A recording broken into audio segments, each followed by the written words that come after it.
Throw away.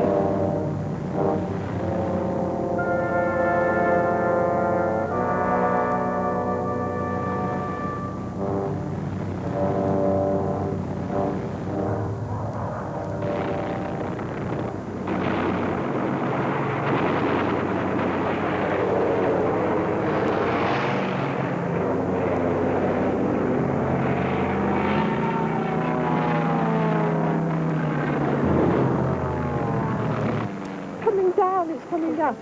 No, it's not coming down. No, it's not. It is. Smoke coming from the engine. It's a German plane in the gate. Out they came. My God, it is. Yeah. Go and get the gun. Go and get the gun. The swastika of the... Yes.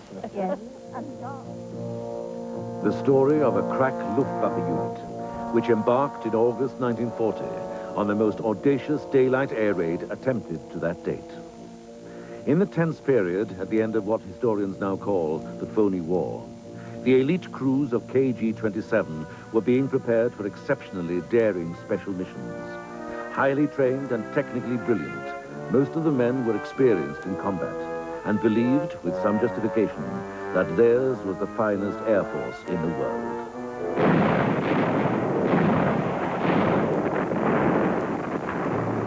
The young Germans had matured quickly in some of the fiercest arenas of conflict.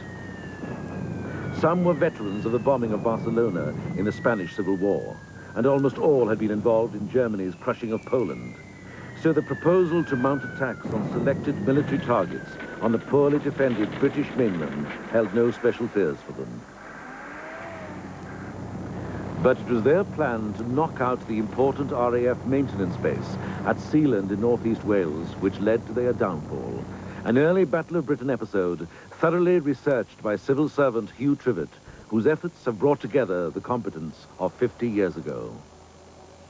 I haven't seen you. Yes. I have heard you.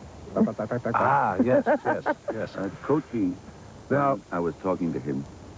He said, operating the rear gun, he could just see you coming in off to the side.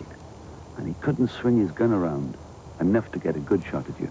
He thought, though, that he hit at least one of you. But that was wrong, wasn't it? Yes, that was wrong. In fact, none of us were hit. He weren't expecting fighters. That's what caught them unaware. What sort of a round trip was it in terms of distance? It must have been a fair... Almost a fair 1,000 miles altogether. You know, by daylight, but of course the return journey was going to be by night. And that was going to be the easy part of the journey. At least that's what they hoped. That didn't materialize. They were shot down. Hugh Trivett's insatiable interest and meticulous attention to detail have made him a leading authority on the war in the air in both Britain and Germany. First of all, I go to the Public Records Office in London for the RAF side. Then to the Bundeswehr, who were very good with me in Germany for the Luftwaffe side. And then I try to obtain details of the actual combats from the Luftwaffe pilots that survived and the RAF pilots that survived. So I don't rely on hearsay. At the home in Troisdorf, near Cologne in West Germany, of Dr. Heinrich Roeder and his wife Marie, the old adversaries are reunited in a remarkable annual exercise of friendship and reconciliation. The gathering is another brainchild of Hugh Trivett, who uses the event to further his knowledge, for each man has his story to tell. Gustav Ullmann was a ground engineer turned gunner on their plane, a Heinkel 111. Walter Gietz from the same unit was shot down over the English Channel in an accompanying plane, and like the others, spent the rest of the war in captivity. Engineer Walter Schaum was destined to play a specific part in our story after the demise of his plane. Heinz Kirchi was the wireless operator and rear gunner. Doctor of medicine, but... Dr. Heinrich Roeder, bomb aimer and navigator, was the youngest member of the crew at 20. Artur Wiesmann, at 28, was the oldest crew member. A survivor of several campaigns and holder of the Iron Cross, he was recognized as a brilliant pilot and a fearless leader. But like the others, his fate was to be settled suddenly by 3 Spitfire pilots, including 19-year-old Peter Aerst, already an RAF fighter ace. Today, their friendship is sealed by a strong mutual respect for their past prowess. How about you, Gus? What do you do? I do. My hobby, I must... Peter Ahern. I managed to track Peter Ahern, the only surviving RAF pilot of the three that shot down Wiesmann. Proved to be very helpful with the documents he had, and very personable, very personable. Even to this day, he's the epitome of what you would assume was a Battle of Britain pilot. Glamorous, well-spoken. At that time, of course, only 19 years of age and already experienced in combat during the Battle of France. Men of the caliber of Peter Ahern were to play their much celebrated role in the Battle of Britain over the ensuing months. For the time being, the anticipated German onslaught from the air was awaited with a heady mixture of courage and anxiety by a seemingly unprepared Britain.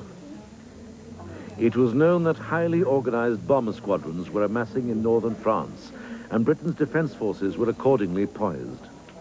On the domestic front, the British people were shoring up their properties with a cheerful stoicism, and it was to be a while before civilians were to become the mass victims of aerial attacks. But there were cruel casualties nevertheless. Although official German policy was to bomb military installations only, some towns had inevitably suffered from the power of the Luftwaffe. It was natural to imagine that each sporadic raid could be the start of something bigger and more fearful. But in fact, the German machine was not quite ready to get into full motion. Their cool, controlled and confident Air Force, who had not even considered the possibility of failure, awaited the command which would snap them into action. And when it came, some of them saw the reality. It must have been a premonition which made the smallest crew member refuse to go. At least one Heinkel went without its musket. At Rennes, early in the morning on the 14th of August, the group commander called all the bomber crews together. He told them that this was going to be the big attack, the main attack on Britain, to knock out the Air Force bases and the maintenance bases. They were all given specific targets, some very extremely difficult. Wiesmann, by this time, was Stabelkapitän, and he looked at the targets, and he's seen that RAF Sealand was virtually almost appeared to be a suicide mission, right across the whole breadth of Wales by daylight. So he didn't allocate it, he took it upon himself, and his crew were very experienced. The Grand also to take two accompanying bombers, which are very also elite crews. He thought at least one of them would make it out of the three. They took off late, very late, the last ones away, the three planes. Immediately they come into trouble, come under attack over the English Channel.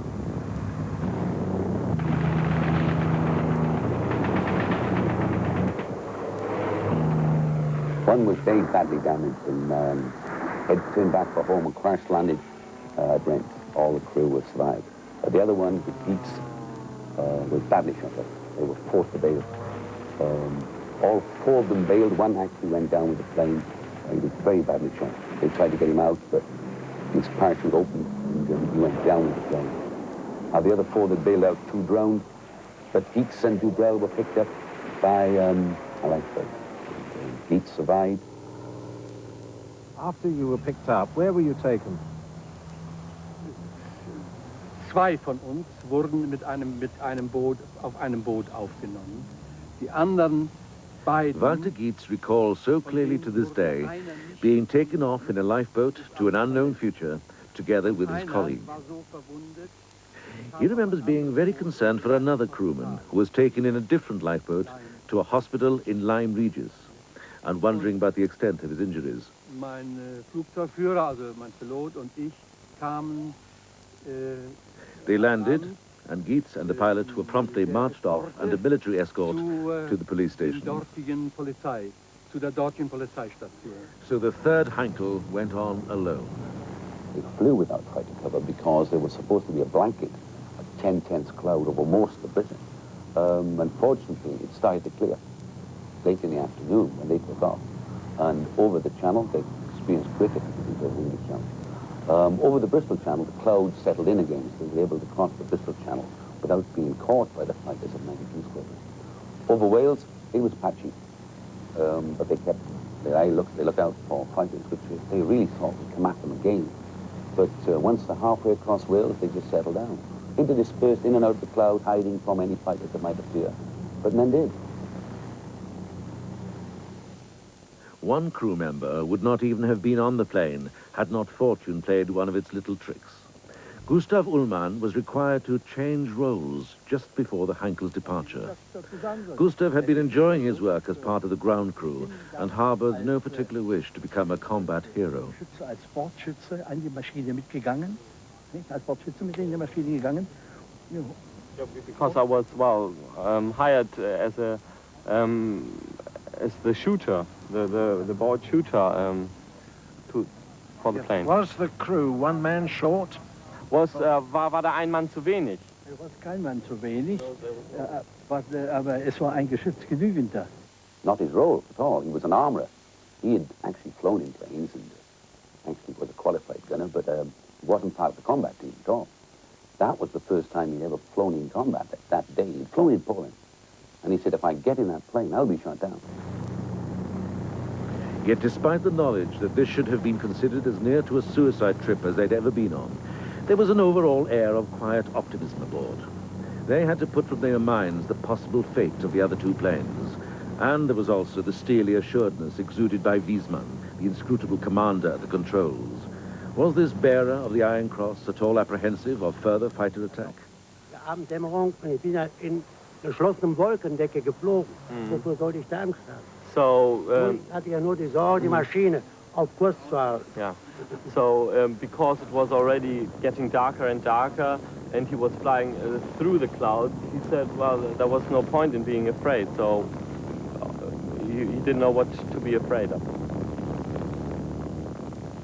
For wireless operator Heinz Kirchie and the others, this was not the first flight above Welsh soil. They had already bombed the South Wales seaboard towns in a number of night attacks. Ja, es war in Swansea, in Cardiff, in Pembroke. Und erinnern kann ich mich, dass wir über die Berge kamen, zurück, dass wir eine Kurve machten über die Berge und anflugen wollten die Docks von Swansea und dass wir da in der Nähe von Balance kamen. Und dann flogen wir so tief. Whereas the South Wales towns were moderately defended, at least with barrage balloons, searchlights and some artillery, there was an uncanny absence of attention given to the intruder on this occasion. As the journey went on, the imagination began to create some uneasiness. Kirchie almost convinced himself that he could see shapes of fighter planes above and around the Heinkel. It was some time before his good senses prevailed, and he was able to assure himself that cloud shadows had caused the illusion. Walter Schaum, the flight engineer, was satisfied things were going well and knew the man in front well enough to expect all the right decisions to be made should an emergency arise. They had escaped from dangerous situations before. They eased down from the clouds, and it was a sunny summer evening once more. There in front of them lay their destination, RAF Sealand, a perfect sitting target. There are times when a pilot feels more than usually indebted to his navigator. The route had been brilliantly marked out, and Wiesmann gives justifiable praise to his able colleague, Heinrich Roeder, for the masterly way in which cloud cover had been used all along the Welsh border. So far, so good. Now, though, Roeder would have to take up his other function, that of bomb aimer. The intended three-plane attack would have been massively destructive. Nevertheless, it was up to Roeder to make the best of it, as recounted by Hugh Trivett and Flight Lieutenant Ian Townend of RAF Sealand. Well, she came in low, really low over here, and the first bomb must have gone down just on the rise as we see it now where the railway runs. The second one, of course, exploded smack bang in front of the guard room. The third one, between the guard room and the sergeant's mess, blowing a big hole. Severed the power That's cable. Right. It took the power cable completely out. I think it put all the lights out in this part, but even though it was only dusk. And then the next bomb, well, that was the one that did the damage. It blew the top off the sergeant's mess, killed one sergeant, wounded 6 others, and also injured some people in the main barrack square. The shrapnel went over the top, hitting one of the buildings very badly, and caught a young lad, well, an apprentice about 16 or 17 years of age, and hurt him very badly. The next two came in right under the sick quarters here, one either side, doing a lot of severe damage, but no casualties. The next one right on this bridge here, 2 or 3 people were injured in the guard room, and the next two just harmlessly into the field over there, killing a cow. You were telling me about the sergeant's mess just now. Our understanding of it was that there was only one actually killed. What do you know about that? Well, we certainly know a warrant officer was killed and 6 severely injured. Now, there have been stories that 1 or 2 other people were killed, and if they were, I think they were actually on the bridge here in the guard room, or the gun post that was here. Certainly not in the sergeant's men. Right. Only 1 sergeant was dead, and that was a warrant officer, I think. Yes, so we understand. That's right. all we've heard. But obviously, you've heard the same stories locally. 50 years on, the raid is recalled by 2 former RAF men, Maurice Bollington and John Harty. That big block over there. Yeah. They've not altered. And, of course, this was a parade ground. Yeah. Hallowed ground. Which you were not allowed to walk over. The lawns weren't quite as well cultivated in those days, were they? No. I wonder if the air raid shelters are still here. Oh, I know the air raid shelters. Yeah. They could be, couldn't they? Still there? They are. They are the same ones, aren't Yeah. Spent a lot of time down there. It should come as no surprise that the Home Guard or the local defence volunteers had a part in this scenario. Stan Holt Weston was a raw 17-year-old at the time. I think the government knew at that time that the country was virtually defenceless. And looking back on things, we now know it virtually was. Its army was in a shambles, and we were just not ready for it. They formed the Home Guard on the 11th of May. I joined more or less immediately. Why, I don't know. I think out of a sense of patriotism, possibly. And we used to meet at the drill hall in Grange West in Burton Head, doing our bits of drill in the early days, but we all had an armband, meaning LDV, on the arm. And about June, we then received large canisters of rifles, packed solidly in grease. You couldn't see the rifles with grease, but on the top of the boxes there were Canadian markings, and we were told they were from World War I. So at least we had rifles. So in the evenings during June, we used to unpack these rifles and all the grease, get in a terrible mess, and the smell of it was appalling, until we actually had the rifles clean. Then we were drilling with them. So we were becoming useful, or we knew how to handle weapons. Bear in mind, the unit I was with were composed of men. Well, some of them had acne in their teenage, and others had clicking dentures and stiffling limbs at the other end, but they're all patriots, this wild band of men. I was posted to 5 Flying Training School across the way, and there was no room somehow. And then they tried to put me in one of these barrack rooms, and there was no room there. So they finally settled me in the empty married quarters at that window you can see in the distance, the white window. And that's where I sat on this summer evening. It was a lovely evening. Well, that day I was on picket duty in the married patch over yonder. We were then taken to Sealand Aerodrome to have firing range practice. In other words, we were about to fire 5 rounds of ammunition. We were taken there by coach, and it was the 14th of August, 1940. We arrived, I think, about 7:45, and all this motley band of men formed up in threes. We were told to load up so that we wouldn't waste time when we reached the range, but all had our safety catches on. And I was actually writing a letter to my wife, and then suddenly I heard this clattering. I didn't quite know what it was. The NCO in charge of it was busily having a shave in the usual way with a towel around his neck, and somebody came in to report a blenny backfiring, and he casually walked over to the door, looked out, and Jerry. This plane was flying quite low. By that time it was over here. This large aircraft flew over at the height of about maybe 300 yards, about 1,000 feet. It wasn't moving fast, but it was quite visible and slow, with no aggression whatsoever. Everybody looked up, and they saw crosses and a swastika on the back. Somebody says, "Jesus Christ, it's a German." Well, we all ran like headless chickens in every direction. And they were machine gunning airmen walking down that road there. Some shot to the toilet, others went hiding under hedges. I rushed into a door where there was a half-made sandbag wall, wondering what on earth, what was going to happen next. Nobody had expected any daylight raid of anything like this.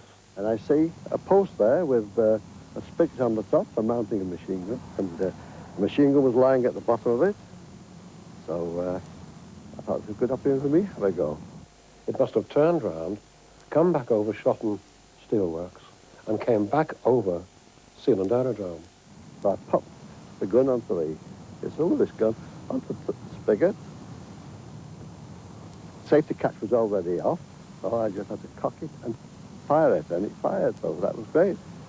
When I come to bring it to bear, by this time the aircraft was overhead, I couldn't bear it because there was a handle underneath this particular machine gun which was fouling the post. So with this, I had to give up. It was lower. The details of the aircraft were more defined, and also it was spraying machine gun fire. Well, this was a shock. I was in the doorway there, and I can remember seeing machine gun fire running towards me like the lash of a whip, and it was splattering the concrete as it came. It would have been impossible to get out of the way.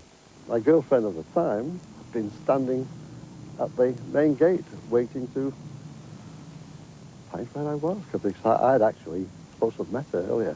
And as we were standing there, plane came over, very low. My father looked up and he said, "Oh, it's a Jerry."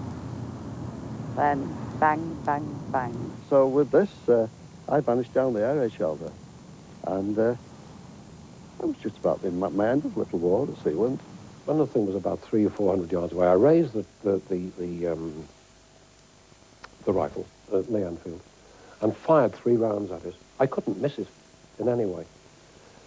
Reloaded again and fired the 2 other rounds, and it shot over to the back of me and then round, and I think it must have started bombing. But there was such a commotion around where I was at that time that I couldn't really say about it, whether I didn't hear any bombing. I've probably forgotten all about it.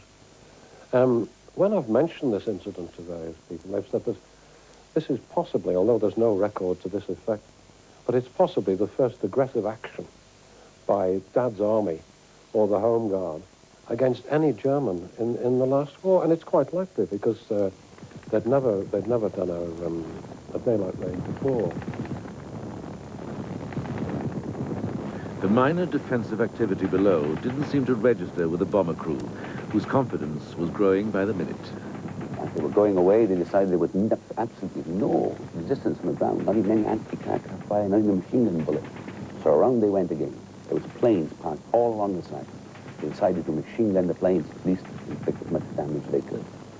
They lined up and came in for the second run, right below the level of the trees. The machine gun 11 planes on the ground, destroying about 4 of them and seriously damaged about another 4. And also then they decided to shoot up the airfield, which everybody was running all over the place. And still not a shot from the ground. So up they went, and they were going home. Until Kochi said, around again, there's nobody there. And Wiesmann just reacted to Kochi's shout and went in for a 3rd run. 3 runs over an airfield in daylight. By then, of course, it was too late.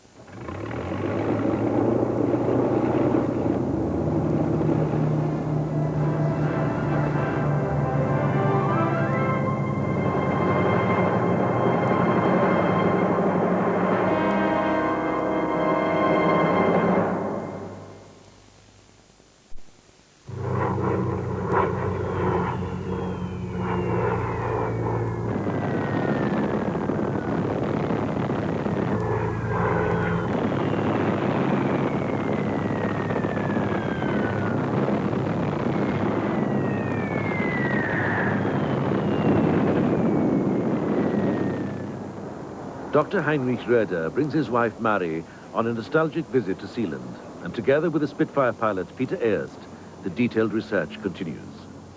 Right, gentlemen, as you can see, we're in this building here on what we call the East Camp, and this side over here was where the airfield was, and in fact, it's a fairly old side. You can see that the Perry track and some of the dispersal points, and these are actually the original hangars that would have been here at the time of the air attack.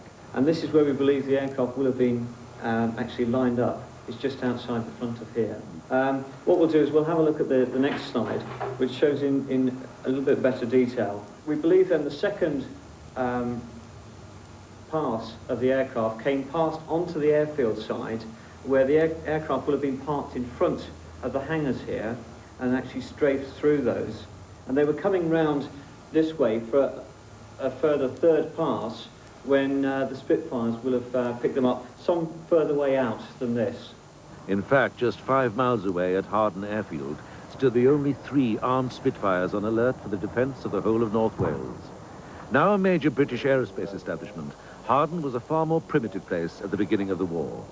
Shows exactly where we used to be in 1940, and our aircraft were based around this area here, and then further around the corner, where we had tents as our flight huts, and tents as our mess tent, and tents to sleep in. So it was all pretty crude. But the hangars were here then, Pete? Yes, these hangars were here, but they were covered in grass and camouflaged at each end, and it was a very good overall camouflage, in fact. So the Spitfires were parked out all the time in the open? Oh, yes, always, always. Just with covers on for the night? That's right. Yes, one of the reasons, of course, was to have the aircraft dispersed around the perimeter of the airfield so that they did not present one single target. Because if you had a bomb that dropped in your dispersal area and all your aircraft were grouped together, you could lose the lot. Whereas if they were dispersed around the perimeter of the airfield, then you might lose 1 or 2, but you wouldn't lose the lot. And on the particular day concerned, the 14th of August, it was about 8:30 in the evening, 8:45 maybe. We had finished flying for the day, and we had adjourned to our mess tent to go and have a glass of beer, and we just ordered a half pint, and we heard some bombing. Yes, from your aircraft. From Sealand. And yes, so we looked out. Sealand is over there, and we saw your aircraft. Yes. So we ran to our 3. We said to the mechanics, start up 3 aircraft.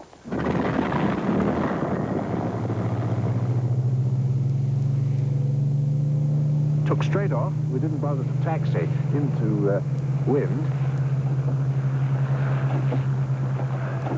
We went off and we turned to port over there and picked you up when you were doing what was possibly your 2nd or maybe 3rd run. Third run, yes, over Sealand.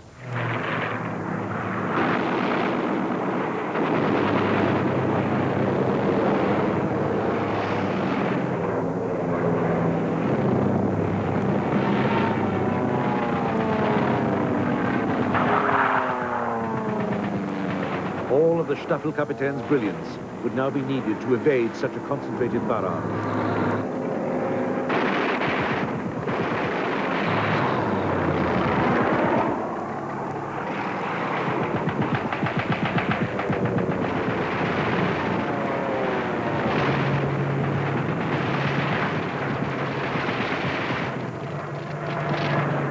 Both engines was damaged at that time.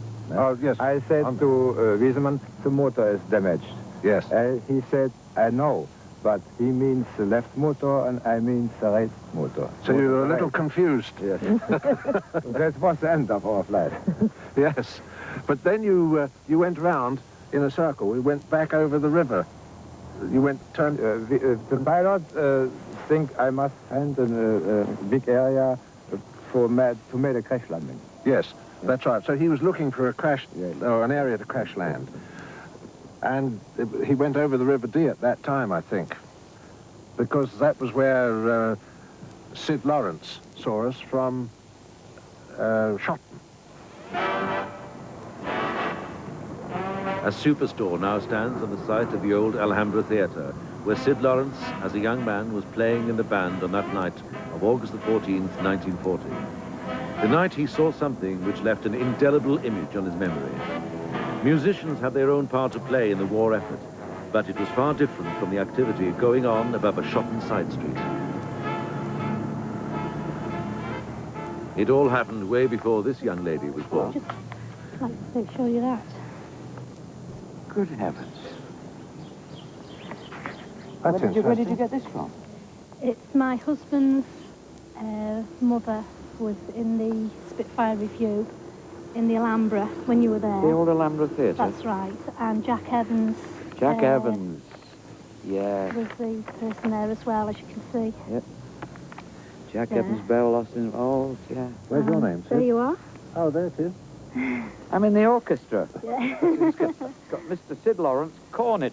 You know, I well remember in those days they had a Spitfire Fund, and they had all sorts of organisations and commercial concerns who were donating money to buying Spitfires.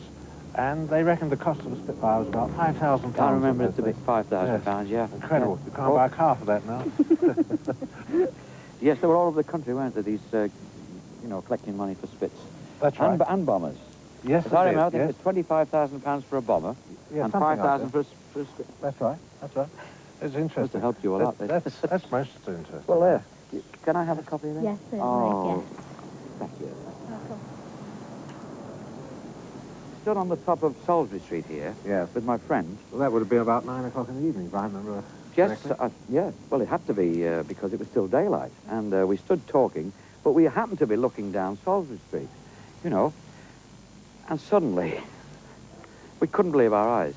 A German bomber shot right across the bottom, down the river. Down there? Yeah. It's a bit obscured now because there are some buildings and sheds and things, but at the back of that, as you would remember, yes, the shot and steel was. Yes, that's right. So, yes, and we saw this bomber go down. Couldn't have been more than 20 feet off the ground. Would that be about right? Well, that would be about right, because he'd been damaged at that time, and he had to turn back to try and make a forced landing, because he originally thought he was going to get away, but then he found his engines were damaged, and then came back to make this forced landing. Well, it was quite a sight for us, because we hadn't seen anything like this before.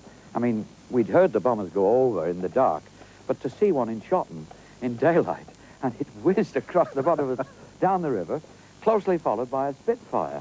Well, I mean, it was like a camera shutter going off in your brain, and it stayed with me ever since. Well, and when I saw the photograph of you and the crew of the bomber in the paper last week, I jumped 6 feet in the air, you know. I said, I saw that.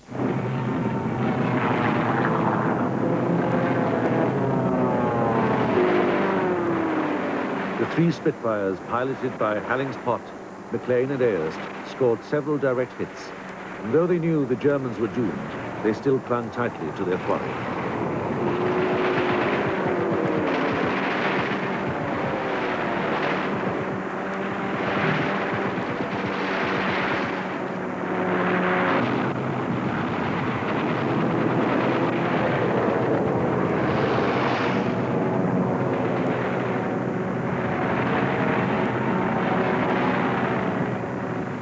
These men had no choice but to try and shake them off. There was the bank of cloud was quite low, so he tried to make for the cloud. But by then, the port engine was aflame. And they laughed to this day about the fact that he said, the engine's on fire, and the observer rowed and looked out and said, yes, it is. And they were both looking out of alternative windows. Heinz Kirch's desperate distress signal was not received, but it certainly left him loud and clear. Da did it. Habe ich selbst noch im Ohr mitgehört.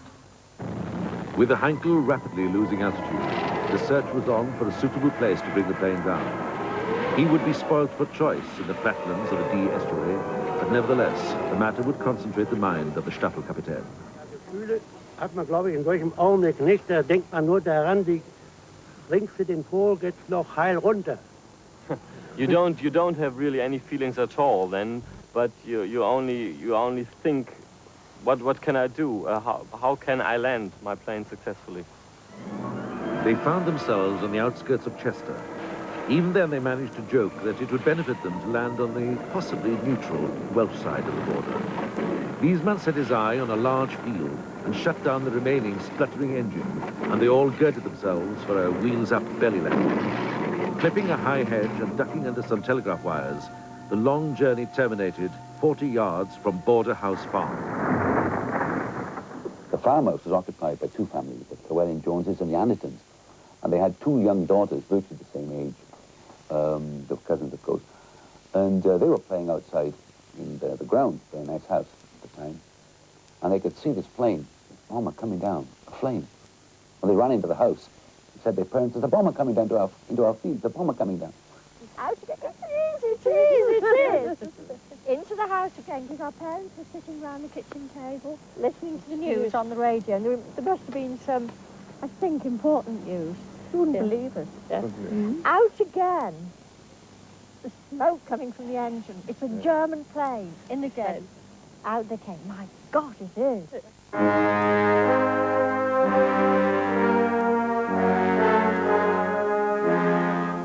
Kathy, to you, Dad said, didn't he? Go and get the bandage box. Get the rabbit gun. Get the bandage box. Get the first aid box. And we did that. And Kathy coming down the stairs, you dropped the bandages, and they cascaded, and we picked them up, ran out, and the plane was coming then under the wires. And our fathers were through the gate here, and just walking towards the plane. They hadn't got the gun then. We ran out, we gave them the gun. And well, with the first aid kit and the gun, they were going to give you a good reception, weren't they? Yeah, except we hadn't got any bullets or cartridges in the gun. The Germans immediately got out of the plane. And the two young daughters, of course, had never seen fighter pilots and bomber pilots, much more impressive with their big green-grey uniforms and badges and Iron Cross, completely overawed. Then we saw 5 men, 5 to us, very big men, with our fathers. Our fathers with a gun. With a gun, hands up. Yeah. And you walked just round here and you stood under that tree, your hands, and your brown leather helmet. And all of a sudden the plane ignited behind them. Huge pyrotechnics, bombs exploding, not so much the bombs, but the incendiaries were going off, and certainly the unexpended machine gun bullets. One of the crew, of course, had crept on the blind side and fired the plane. It took flight engineer Walter Schaum only seconds to do his destructive duty, and in moments the Heinkel was aflame. And then it was whoosh, and bang, bang, bang, bang, bang, because all the bullets were going off in the plane. And we were concerned. The mechaniker has popped and bombed in the fuel tank. Yeah. Well, then the blow-up. Well, and you see, we didn't know whether or not you got any bombs on board. No. We were all going to go up. The bombs are in Sealand. Policeman's last order was, fire the plane, do not let it fall to anything. His beloved Heinkel now burning to a shell, it was a somewhat demoralized Flugführer who entered the farmhouse. Ja, es waren etwas gemischte Gefühle, sagen wir mal. There were somewhat mixed feelings that I had. We were practicing our schoolgirl French when we were on the laddie. We thought, well, we can communicate that way with some sign language. I got my school mac on, and in my pocket was some Roundtree's pastels, tube of Roundtree's pastels. And I gave him, offered him tube. Wireless operator. Yes, he took these pastels and then went through his uniform and pulled out a round tin, a deep round tin, with his iron rations in, and that was a block, a round tablet of chocolate. The iron ration, Coca-Cola. Coca-Cola. Chocolate with cola. Sounds like Coca-Cola, yeah. Of the crew, only Ullman was wounded. I think Roda actually had a small cut in his finger, but Ullman, being the rear gunner, the side gunner, was wounded. He had, at one time, it was commonly believed it was a bullet, but we think perhaps now it was shrapnel. Ich brauchte keine Hilfe, rauszukommen. Ich bin auch aus dem Funkerring ausgestiegen noch, denn ich hatte gar nicht richtig. The injury to Gustav Ullmann didn't trouble him at first. He easily extricated himself from his gun turrets and realized the extent of his wound only when he arrived at the house where the 2 little girls were. Ein Mädchen dort war bei den beiden. Dort hatte ich Schmerzen an den Beinen. After the aircraft had crashed, how long was it before the police or the army or Air Force military personnel came along to see you? I suppose about a quarter of an hour, 20 minutes or more, wasn't it? And then they came by... I think civilians were here first. They came across the river, and there were wires across the river. I didn't know what for. Oh. And they sort of came across those. They arrived first. So which service, and in fact? The police. Which military service? The police, the army. The police and the army? That's right. And then the fire brigade, the ambulance service, the Air Force, the air raid wardens, I think everybody in Chester. The house was completely overwhelmed.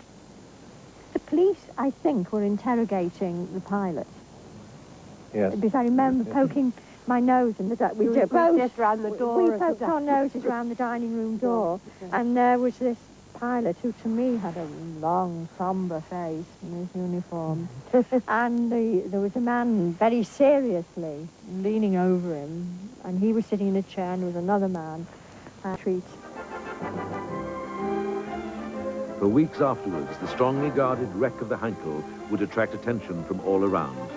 The remains of the machine were subjected to the scrutiny of various authorities, and the families at Border House Farm soon discovered that it was a mixed blessing to have the hulk of an enemy bomber lying around. A tranquil place had been turned into a focal point for sightseers. Taking full advantage, the farm girls collected money in a tin box from the steady stream of visitors for the Spitfire Fund. The envy of their school friends, Kathy and Wendy, revelled in their newly found celebrity status. Who interviewed you, Heinrich, in the house? Who interviewed you? Nobody. The next day I got brought to London to investigation. Once they were interrogated, they were all sent to prisoners of war camps. Wiesman, being an officer, was sent to the famous Grasdale Hall in northern England, where he actually played football with Bonavera, the famous pilot who got away. In the first instance, the minds of all prisoners were preoccupied with a single thought: how to get away. In fact, there was little chance of escape, even if the idea appealed to them. They have been taken to different interrogation centers, according to rank and experience. Heinrich Roeder had been detained elsewhere, but he had promised Walter Schaum and Heinz Kirchi he would pay a visit to Chester Castle, the makeshift prison where they had spent the first few days of their captivity. Das ist der Wachraum, das die Wachmannschaften, Polizei. Schaum was not exactly sure what he was expecting when he was arrested, but was relieved to find the procedures were more or less the same as the German pattern. And in Chester Castle jail, everything was as reasonable as could be envisaged. Even if Schaum and Kirchi had been at all apprehensive about their immediate futures, they would still have been bolstered by their unshakable faith in German victory. It was only a matter of time before they would be released and all would be well again. Da war ein Loch, da ging ein Heizrohr durch. Und dieses Loch, das war nicht... The two men were taken to adjoining cells, and it was not long before they set themselves the task of finding means of communicating with each other. A little hole in the wall near the floor soon presented itself, and through it came Schaum's whispered call to his comrade. By actually lying down, they could have an almost eyeball-to-eyeball conversation. In a few days, they were whisked away. They then were all shipped to Canada, where they spent the war quite safely and in quite good comfort. There are a lot better rations than most of the people had in this country. And to this day, they are quite, in fact, look back at it and say it was their second birthday, because they hadn't survived that, the crash, being shot down. They would have been sent to the Russian front along with most of their unit, where most of the unit perished in the relief of Stalingrad. Their unit, KG-27, were crashing the planes on the airfields to supply Stalingrad, and most of their pilots didn't get out or were died in the combat. For Heinrich Roeder, the war had interrupted a medical career. Conscripted into the German Air Force in 1938, he had to abandon his studies. He could not have foreseen that it would be another 16 years before he would qualify as a doctor. Whilst a prisoner of war in Canada, he was promoted to the rank of lieutenant and given the opportunity to resume his studies. But like many other Germans, did not finally arrive home until 1947.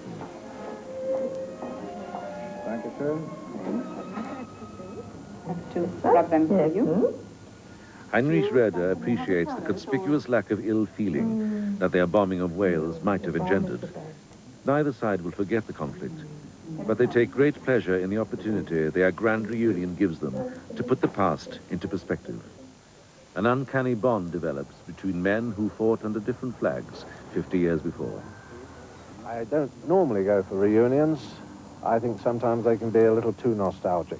But this one has been very unusual because during the Battle of Britain, let's face it, there were hundreds of aircraft shot down. But this, I think, is unusual in so much that the whole of the crew of the German aircraft are all alive, still fit and well, and I'm still here, so they've pieced us together, and we've established a very good rapport and very good friendship, which has established a good entente cordiale, if nothing else. I think they've become interested because they've learned quite a lot about the episode, which they possibly were not aware of before. And likewise, I have also learned from these meetings. Hugh Trivett was about to spring a secret weapon on the unsuspecting Germans. It's better than English cake. Oh, it's better than English cake. I don't know the Welsh cake. Yes, there is nothing like a plateful of Welsh cakes to help the conversation along and spark the reminiscences all are eager to share. Ja, bitte. Kaffee, bitte. Gib mir. Oh, bitte schön. Unbeknown to me, I led these Messerschmitt 109s, and eventually there were 27 of them, 3 lots of 9. All chasing you? All sort of chasing me. And some French Moran and Curtis fighters were on patrol, and I just happened to take them through this patrol, and I had no idea that this patrol was going to be there, and they intercepted them and shot 9 of them down. And this was classified as the first major air battle of the war. That's right. And this is presumably why they actually featured you on top of your Hurricane in a recruiting poster. Possibly, I don't know about that.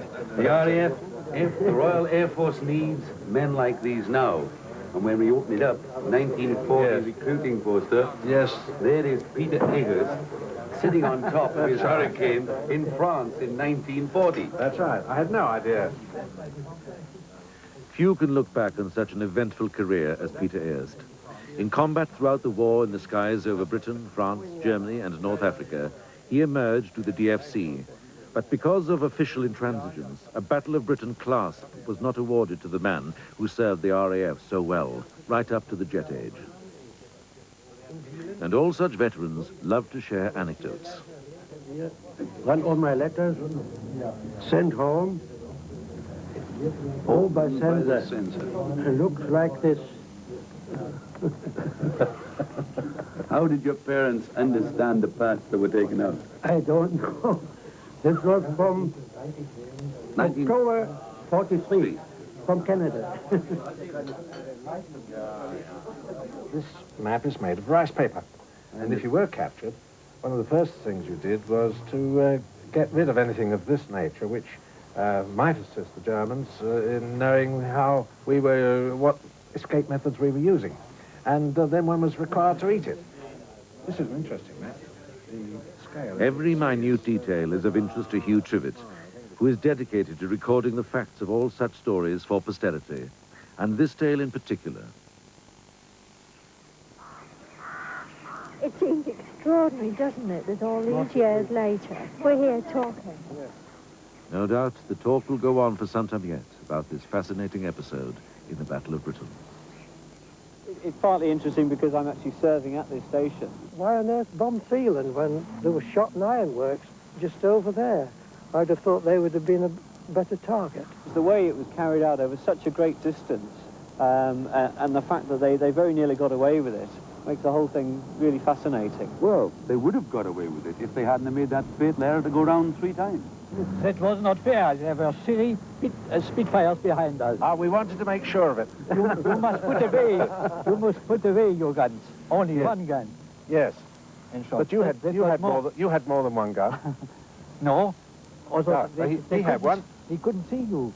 Well, that's good. On the top, I could see you. Yes. And the others couldn't see you, so I must shoot against you. You had 8 guns, only one. You thought you were having a bad time. You should have been in that band with me. Mit dem Wundschiff rübergeflogen. We came 40 to England. Yes, 1940. 1940. Yeah. Not the bomb. For tea. We came for tea. Ah, yes, yes. But you let us now go back. We wanted to drink tea. Well, that's right. You came especially for the tea. Only for tea. Yes. We don't want the bomb. Only for drinking. Not bad, really, a tea, is it? And then you came and shut us down. Yes. Yo. Yes. And you're supposed. Well, that's no more tea. That's what I was supposed to do. Yes.